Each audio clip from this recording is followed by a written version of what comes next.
السلام عليكم ورحمة الله وبركاته. إن الحمد لله والصلاة والسلام على رسول الله وعلى آله وأصحابه ومن والاه. فأعوذ بالله من الشيطان الرجيم. وما خلقت الجن والإنس إلا ليعبدون. সম্মানিত উপস্থিতি, প্রাণপ্রিয় দর্শক ও শ্রোতা মণ্ডলী, আমরা আপনাদের সামনে আজকে একটি গুরুত্বপূর্ণ বিষয় নিয়ে আলোচনা করব। সেই বিষয়টি হচ্ছে ইবাদত কবুলের শর্ত। আমি আবার বলছি, আমরা আজকে আলোচনা করব ইবাদত কবুলের শর্তগুলি কি কি। সম্মানিত উপস্থিতি, আল্লাহ সুবহানাহু ওয়া তাআলা মানুষ এবং জিন জাতিকে সৃষ্টি করেছেন কেবলমাত্র তার ইবাদত করার জন্য, তারই গোলামি করার জন্য, তারই বন্দী করার জন্য। যেমনটা আল্লাহ সুবহানাহু ওয়া তাআলা পবিত্র কোরআনের সূরা জারিয়াতের ৫৬ নম্বর আয়াতে আল্লাহ বলেছেন, ওমা খালাকতুল জিন্না ওয়াল ইনসা ইল্লা লিয়াবুদুন। আমি মানুষ এবং জিন জাতিকে সৃষ্টি করেছি কেবলমাত্র আমার গোলামি করার জন্য, আমার একত্ববাদ তাওহীদ প্রতিষ্ঠার মাধ্যমে জীবনের সব ক্ষেত্রে আমার বন্দী করার জন্য আমি মানব এবং জিন জাতিকে সৃষ্টি করেছি। অন্য একটা আয়াতে আল্লাহ সুবহানাহু ওয়া তাআলা বলেছেন, সূরা মুলকের ২ নম্বর আয়াতে আল্লাহ বলেছেন, আল্লাযী খালাকাল মাউতা ওয়াল হায়াতা লিয়াবলুয়াকুম আইয়ুকুম আহসানু আমালা ওয়া হুয়াল আজিজুল হাকীম ওয়া হুয়াল আজিজুল গফুর। তিনি সে মহান সত্তা যিনি জন্ম মৃত্যু সৃষ্টি করেছেন, এই কারণে যে এর দ্বারা আল্লাহ মানুষকে এই মর্মে পরীক্ষা নিচ্ছেন যে তোমাদের মধ্যে কে সর্বোত্তম আমল করেন। সুতরাং আল্লাহ সুবহানাহু ওয়া তাআলা মানুষ এবং জিন জাতিকে সৃষ্টি করেছেন তার ইবাদত করার জন্য। ইবাদতটা কি আমরা সংক্ষিপ্তভাবে বলবো। ইবাদত শব্দের অর্থ হচ্ছে অনুগত হওয়া, অবনত হওয়া। আর পরিভাষায় শাইখুল ইসলাম ইমাম ইবনে তাইমিয়া রাহিমাহুল্লাহ বলছেন, ইবাদত হচ্ছে হিয়া তাআতুল্লাহি বিইমতিসালি মা আমারাল্লাহু বিহি আলা সুন্নতি রাসূলিল্লাহ সাল্লাল্লাহু আলাইহি ওয়াসাল্লাম। অর্থাৎ আল্লাহ সুবহানাহু ওয়া তাআলা যা আদেশ করেছেন এবং তিনি যা নিষেধ করেছেন সেগুলো আল্লাহ রাসূল সাল্লাল্লাহু আলাইহি ওয়াসাল্লামের সুন্নাত মোতাবেক বাস্তবায়ন করাকে বলা হয় ইবাদত। অর্থাৎ আদেশগুলি বাস্তবায়ন করা এবং নিষেধগুলি বর্জন করা আল্লাহ রাসূল সাল্লাল্লাহু আলাইহি ওয়াসাল্লামের তরিকা মোতাবেক করাকে বলা হয় ইবাদত। আমরা আবার বলছি ইবাদত কবুলের শর্ত। ইবাদত কবুলের শর্ত হচ্ছে দুইটি। এক নম্বর হচ্ছে ইবাদতটা একমাত্র আল্লাহর জন্য একনিষ্ঠভাবে করা, অর্থাৎ কোন ইবাদত আল্লাহকে খুশি করার জন্য করা, আল্লাহ রেজামন্দি হাসিলের জন্য করা। যে কোনো কর্ম আমল একমাত্র আল্লাহকে খুশি করার জন্য খালেস নিয়াতে, বিশুদ্ধ নিয়াতে সম্পাদন করা হচ্ছে ইবাদত কবুলের এক নম্বর শর্ত। আল্লাহ সুবহানাহু ওয়া তাআলা পবিত্র কোরআনে বলেছেন, ওয়া মা উমিরু ইল্লা লিয়াবুদুল্লাহা মুখলিসিনা লাহুদ্দিন হুনাফা ওয়া ইউকিমুস সালাতা ওয়া ইউতুজ যাকাতা ওয়া যালিকা দীনুল কাইয়্যিম। আল্লাহ সুবহানাহু ওয়া তাআলা কেবল তাদেরকে আদেশ করেছেন তারা যেন বিশুদ্ধ চিত্রে একনিষ্ঠভাবে শুধুমাত্র আল্লাহর ইবাদত করেন, সালাত কায়েম করেন এবং যাকাত প্রদান করেন। এটাই হচ্ছে সুপ্রতিষ্ঠিত দিন। আল্লাহ সুবহানাহু ওয়া তাআলা পবিত্র কোরআনে আরেকটা আয়াতে বলেছেন, ওমা উমিরু ইল্লা লিয়াবুদু ইলাহান ওয়াহিদান লা ইলাহা ইল্লা হু।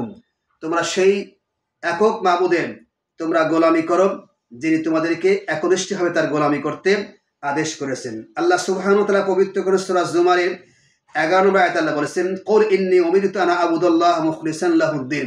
হে রাসূল, আপনি বলুন, নিশ্চয় আমাকে নির্দেশ দেওয়া হয়েছে আমি যেন আল্লাহর ইবাদত করি, তারই জন্য আনুগত্যকে একনিষ্ঠ করি।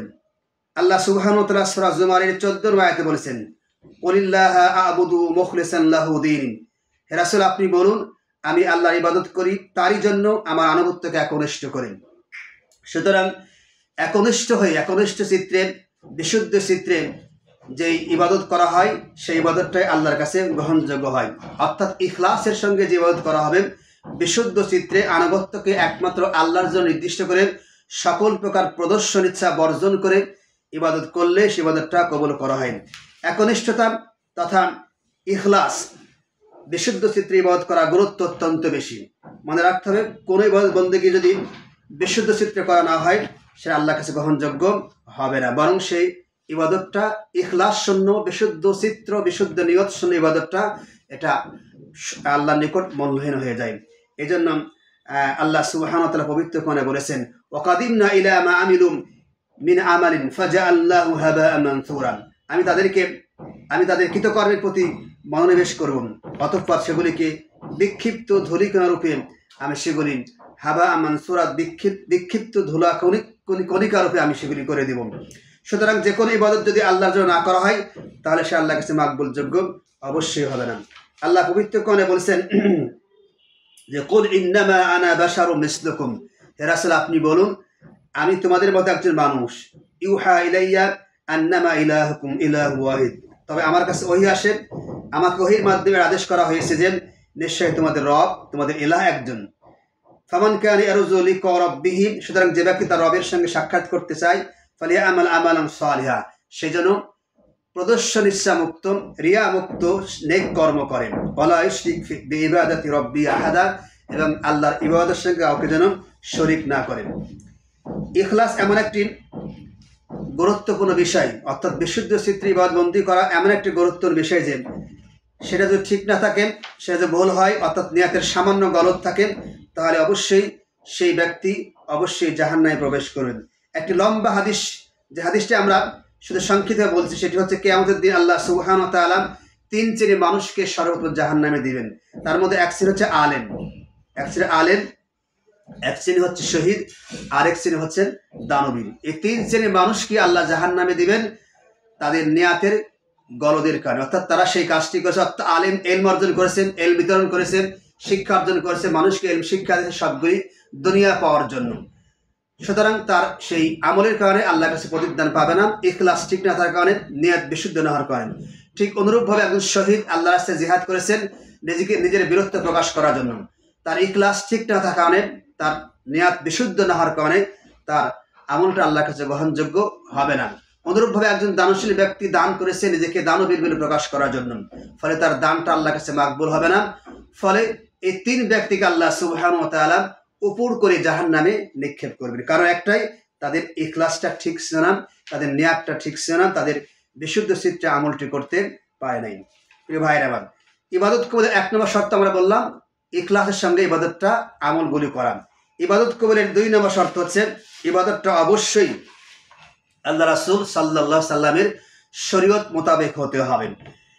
কারণ আল্লাহ সুবহানাহু ওয়া তাআলা আল্লাহ রাসূল মুহাম্মদ সাল্লাল্লাহু আলাইহি সাল্লামকে আমাদেরকে সঠিক পথ দেখানোর জন্য, সত্য সুন্দর পথ দেখানোর জন্য তারই পক্ষ থেকে হেদায়েত নিয়ে আল্লাহর কিতাব নিয়ে তিনি দুনিয়াতে এসেছেন এবং তার আলোকে তিনি আমাদেরকে নির্দেশনা দিয়েছেন। সুতরাং যে কোনো ইবাদতবন্দি করতে গেলে আল্লাহ রাসূল সাল্লাল্লাহু আলাইহি সাল্লামের আদর্শ মোতাবেকই করতে হবে।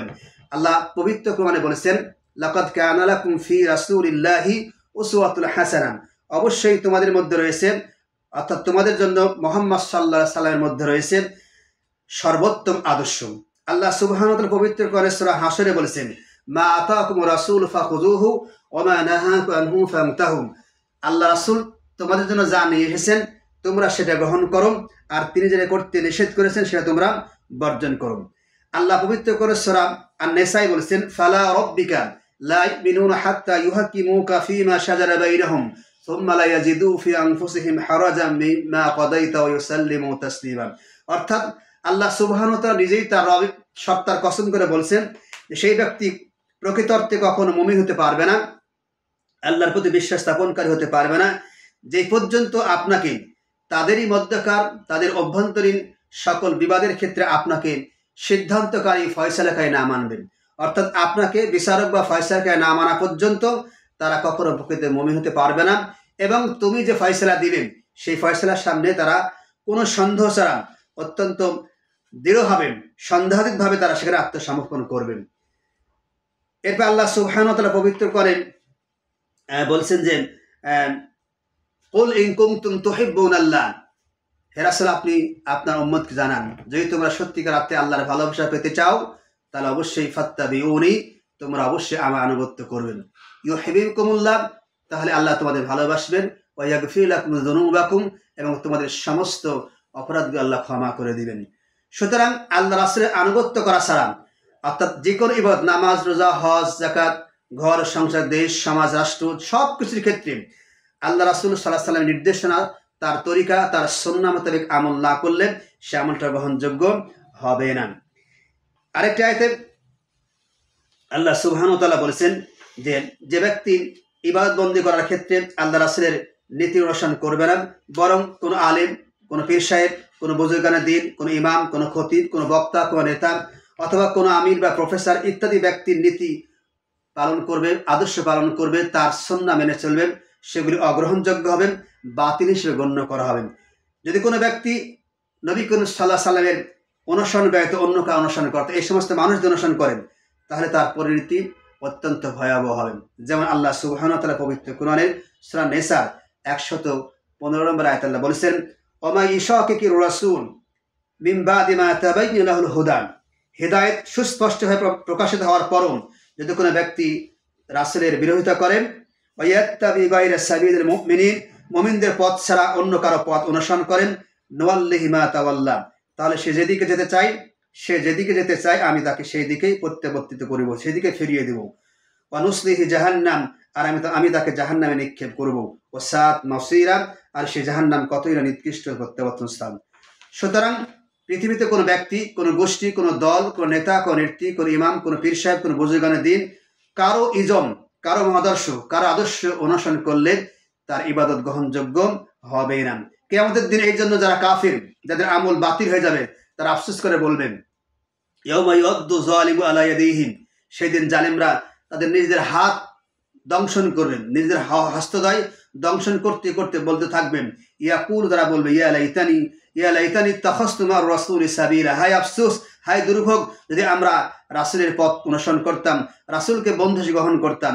ইয়া ওয়াইলাতা লাইতানি লাম আত্তাখিয ফুলানান খলিলা, হায় আফসোস, যদি আমরা অমুককে বন্ধু হিসেবে গ্রহণ না করতাম। অর্থাৎ আমরা যদি আল্লাহ রাসূলকে বন্ধু হিসেবে গ্রহণ করতাম, তাহলে আজকে আমাদের বিপদ হতো না। আল্লাহ রাসূল সাল্লাল্লাহু আলাইহি ওয়াসাল্লাম সহিহ বুখারী একটা হাদিসে বলেছেন, কুল্লু উম্মতি ইয়াদখুলুনাল জান্নাহ, আমার প্রত্যেক উম্মতি জান্নাতে প্রবেশ করবেন, ইল্লা মান আবা, তবে তারা প্রবেশ করতে পারবে না যারা আমাকে অস্বীকার করেন। কিলা ওমান আবা, সাহাবেরা জিজ্ঞেস করলে, হে আল্লাহর রাসূল, কে আপনাকে অস্বীকার করেন? ক্বালা রাসূলুল্লাহ সাল্লাল্লাহু আলাইহি সাল্লাম, মান আতানি দাখালাল জান্নাহ, যে ব্যক্তি আমার আনুগত্য করবেন, আমার রেখে যাওয়া সুন্নাহ মোতাবেক জীবনযাপন করবেন, সেই ব্যক্তি জান্নাতে প্রবেশ করবেন। ওমান আসানি ফাকাদ আবা, যে ব্যক্তি আমার অবাধ্য হবেন, আমার আদর্শ অনুযায়ী জীবনযাপন করবে না, জীবন পরিচালনা করবে না, সেই ব্যক্তি মূলত আমাকে অস্বীকার করল এবং সেই ব্যক্তি জাহান্নামে প্রবেশ করবেন। সুতরাং আল্লাহ রাসূলের আদর্শ অনুসরণ করা ছাড়া কোনো ইবাদত কবুল হবে না। অন্য একটা হাদিসে আল্লাহ বলেছেন, মান আহাদাসা ফি আমরিনা হাযা মা লাইসা মিনহু ফাহুয়া রাদ্দুন, যে ব্যক্তি আমার দ্বীনের মধ্যে আমার আদর্শ বা সুন্নাহ ব্যতীত নতুন কোনো বিষয় সংযোজন করল, সেটা অবশ্যই প্রত্যাখ্যাত হবে। সুতরাং ইবাদত যেমন খালিস নিয়াতে করতে হবে, অনুরূপভাবে সেই ইবাদতটা আল্লাহ রাসূল সাল্লাল্লাহু আলাইহি সাল্লামের আদর্শ মোতাবেক রেখে যা সুন্নাহ মোতাবেক কোনো সংযোজন বেদন ছাড়া হবু সেইভাবে অনুসরণ করতে হবে। সেইভাবে অনুসরণ করলেই, সেইভাবে ইবাদতবন্দি করলেই আল্লাহ কবুল করবেন।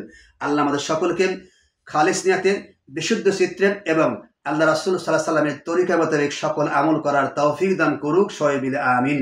আসসালামু আলাইকুম ওয়া রাহমাতুল্লাহি ওয়া বারাকাতুহু।